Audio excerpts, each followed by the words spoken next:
Herkese merhaba arkadaşlar. Yeni bir boşnak çarpı açı sürpriz dersiyle karşınızdayız. Bu derste bu şu o'yu görmüştük geçen derste. O dersleri devam olarak soru cümlesini göreceğiz. Bu şu o ile nasıl soru yapılır? Türkçe'de nasıl yapıyoruz? Önce bundan bahsedeyim. Mesela bu masa mıdır? Bu kalem midir? Şu öğretmen midir? O okul mudur gibi nesneyi de kullanarak soru sorabiliyoruz bu şu o ile ilgili.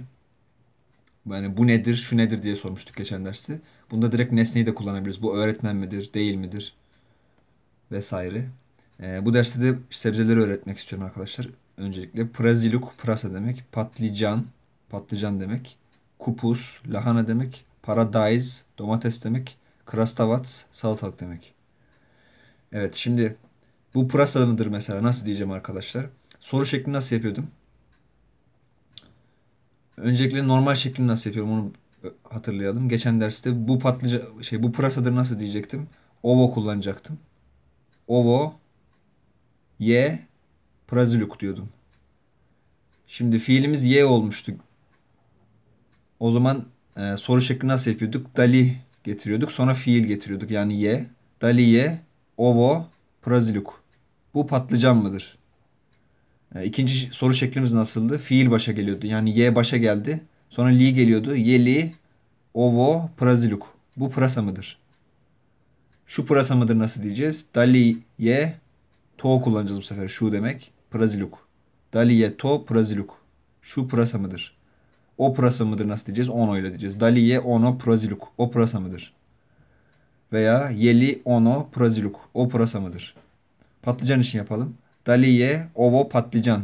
Bu patlıcan mıdır? Daliye to patlıcan. Şu patlıcan mıdır? Daliye ono patlıcan. O patlıcan mıdır? Lahana için yapalım. Daliye ovo kupus. Bu lahana mıdır? Daliye to kupus. O lahana mıdır? Daliye ono kupus. Daliye to kupus şu lahana mıdır? Daliye ono kupus. O lahana mıdır? Daliye ovo paradise. Bu domates midir? Daliye to paradise şu domates midir? Daliye ono paradise o domates midir? Daliye ovo krastavats. Bu salatalık mıdır? Daliye to krastavats. Şu salatalık mıdır? Daliye ono krastavats. O salatalık mıdır? Mantık böyle arkadaşlar. Çok basit. Yani aynı soru kuralımızın aynısını uyguluyoruz. Fiilimiz ye olduğu için de ye kullanıyoruz fiil olarak. Sizden bunları olumsuz yapmanızı istiyorum. Yorumlara yazın. Bir sonraki derste olumsuz işleyeceğim. Ön hazırlık olmuş olur. Bunlarda olumsuzu nasıl yapıyorduk? Öteki dersleri de izleyebilirsiniz. Düşünün, yorumlara yazın. Bu sizin ödeviniz olsun. Şimdilik bu kadar arkadaşlar. Herkese iyi çalışmalar.